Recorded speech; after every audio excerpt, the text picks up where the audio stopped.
बहुत वक्त पहले की बात है। एक बादशाह था जिसके 7 बेटियां थी। एक दिन बादशाह बेहद खुश हुआ और उसने अपनी तमाम बेटियों को दरबार में बुलवाया। मुस्कुराते हुए बोला, मैं तुम सबसे एक सवाल पूछना चाहता हूं। अगर जवाब दिल को छू गया तो मैं तुम्हें वो इनाम दूंगा जिसकी तुम्हें सबसे ज्यादा आरजू होगी। सभी बेटियां एक तार में खड़ी हो गई। बादशाह ने पूछा, ये बताओ, तुम किसके दिए हुए को खाती हो और किसके दिए को पहनती हो? बारी बारी से 6 बेटियां बोली, अब्बा हुजूर, हम आपका दिया खाते हैं और आपका ही दिया पहनते हैं। आपके रहम से ही हमारी ये शानो शौकत है। बादशाह ने खुशी से सिर हिलाया और अपनी हर बेटी को मनचाहा इनाम अता किया। अब आखिरी सबसे छोटी बेटी की बारी आई। उसने अदब से कहा, अब्बा जान, मैं अल्लाह के दिए को खाती हूं और अपने मुकद्दर के हिस्से का पहनती हूं। यही मेरा नसीब है। इतना सुनते ही बादशाह का चेहरा सुर्ख हो गया। उसकी आंखों में गुस्सा चमकने लगा। दहाड़ते हुए बोला, नादान लड़की, तूने मेरी नाशुक्रगुजारी की है, इसकी सजा तुझे जरूर मिलेगी। शहजादी ने सिर झुकाकर कहा, जो हुक्म मेरे सरताज। बादशाह ने सिपाहियों को फरमान दिया, इसे जंगल में छोड़ आओ। मैं भी देखूंगा कि ये मेरे बिना अल्लाह का दिया कैसे खाती है और अपने नसीब को कैसे पहनती है। उसकी तमाम जेवरात और अच्छे कपड़े ले लिए गए। उसे सादा और जर्जर लिबास पहनाया गया। फिर सिपाही उसे एक घने और वीरान जंगल में छोड़ आए। जैसे ही सिपाही वहां से रवाना हुए, शहजादी ने चारों तरफ देखा। हर तरफ सिर्फ दरख्त थे और वीराना छाया हुआ था। सूरज ढलने ही वाला था। वो सोचने लगी, रात कैसे गुजरेगी? क्यों ना कुछ लकड़ियां जमा कर लूं ताकि आग जलाकर खुद को किसी जानवर से बचा सकूं। लकड़ी तलाशती हुई वो जंगल में आगे बढ़ी। तभी उसकी नजर एक पुरानी सी झोंपड़ी पर पड़ी।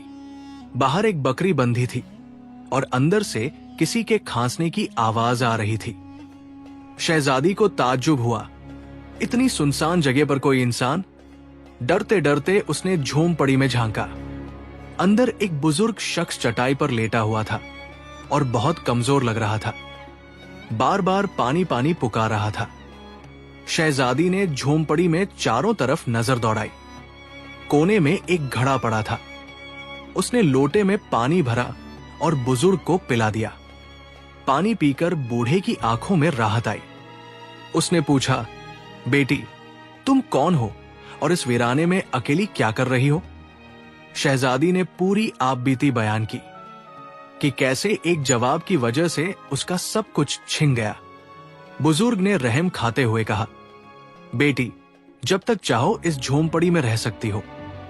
मैं शहर में मजदूरी करता हूं। सुबह चला जाऊंगा, 8 दिन में लौटूंगा। खाना पीना सब यही है। पास में नदी भी है, वहीं से पानी भर लिया करना। सुबह होते ही वो बुजुर्ग शहर के लिए रवाना हो गया। अब शहजादी अकेली रह गई थी। उसने झोंपड़ी की सफाई की, बकरी का दूध निकाला, आधा अपने लिए रखा, आधा एक बर्तन में बाहर रख दिया ताकि कोई भूखा जानवर आकर पी ले। फिर वो अंदर आकर सो गई। सुबह उठी तो देखा बाहर रखा दूध का बर्तन खाली था और वहां एक कीमती लाल माणिक रखा था। साथ ही सांप के रेंगने की हल्की सी निशानियां भी थी। शहजादी को याद आया, बचपन में उसने सुना था कि जब कोई सांप बहुत खुश होता है तो वो अपनी खुशी में एक बेशकीमती लाल छोड़ जाता है।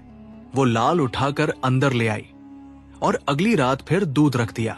सुबह जब वो जागी तो बर्तन फिर खाली था और वहां एक और चमकता हुआ लाल रखा था।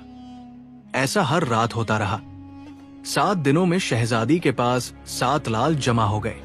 8वें दिन बूढ़ा वापस आया। शहजादी ने उसके सामने 7 लाल रखे और सारा किस्सा बयान किया। फिर उसने 3 लाल उस बुजुर्ग को दिए और कहा, आप शहर जाइए, इन्हें बेचिए और लौटते वक्त साथ में महल बनाने वाले कारीगर भी लाना। बाकी 4 लाल शहजादी ने एक माला में पिरो लिए और गले में पहन लिए। कई महीनों की मेहनत के बाद जंगल के बीच एक शानदार महल बनकर तैयार हुआ। जिसमें वो बुजुर्ग और शहजादी साथ रहने लगे। महल ऐसा था जिसमें हर तरह की नेमतें मौजूद थी। शहजादी ने वहां लकड़ी की एक फैक्ट्री कायम की, जहां गरीबों को रोजगार मिला। धीरे धीरे जंगल एक आबाद बस्ती में तब्दील हो गया। उसकी रहमत, इंसाफ और नेकी की चर्चाएं दूर दूर तक फैल गई। ये खबर बादशाह के कानों तक भी पहुंची। बादशाह ने हैरत से पूछा, कौन सी सरजमीन की शहजादी है जो इतनी नेकदिल और दौलतमंद है? उसने सिपाहियों के हाथों पैगाम भेजा, मैं इस शहजादी से मुलाकात करना चाहता हूं। जब यह पैगाम पहुंचा, शहजादी ने फरमान जारी किया, बादशाह सलामत तभी महल में तशरीफ ला सकते हैं जब अपनी तमाम बेटियों को साथ लेकर आए। बादशाह तैयार हुआ और अपनी 7 बेटियों के साथ उस आलीशान महल में पहुंचा। वहां शहजादी ने नकाब ओढ़कर सबका इस्तकबाल किया। हर खाने के साथ उसी रंग की पोशाक और जेवरात में सामने आती। उसका अंदाज, सलीका और महल की शान देखकर सब हैरान रह गए। आखिर में बादशाह ने कहा, बेटी, तुम मेरी बेटी जैसी हो। मैंने तुम्हें इस शर्त पर बुलाया, पर अब मुझे बता दो कि पर्दा क्यों? बहुत इसरार पर शहजादी अंदर गई और कुछ ही देर बाद दूर से एक सादा कपड़ों वाली लड़की आती नजर आई। बादशाह ने नजरें तेज की और हैरान रह गया। ये तो वही है जो जंगल में छोड़ दी गई थी, पर ये अभी तक जिंदा है, कैसे मुमकिन है? शहजादी मुस्कुराई और बोली, अब्बा हुजूर, मैं ही हूं वो नाचीज लड़की। मैंने कहा था ना, मैं अल्लाह का दिया खाती हूं और अपने नसीब का पहनती हूं। उसी अल्लाह ने मुझे इस मकाम तक पहुंचाया है। उसने अपने गले की लालों वाली माला दिखाई और अपनी सारी कहानी बयां की। बाकी तमाम शहजादियां शर्मिंदा हो गई। उनके दिल में रश्क और पछतावा भर गया। सबक, हमेशा अल्लाह की रहमत और अपने नसीब पर भरोसा रखो। जो लोग सब्र और शुक्र का दामन थामते हैं, अल्लाह उन्हें ऐसी जगह से रिस्क देता है जहां का अंदाजा भी नहीं होता।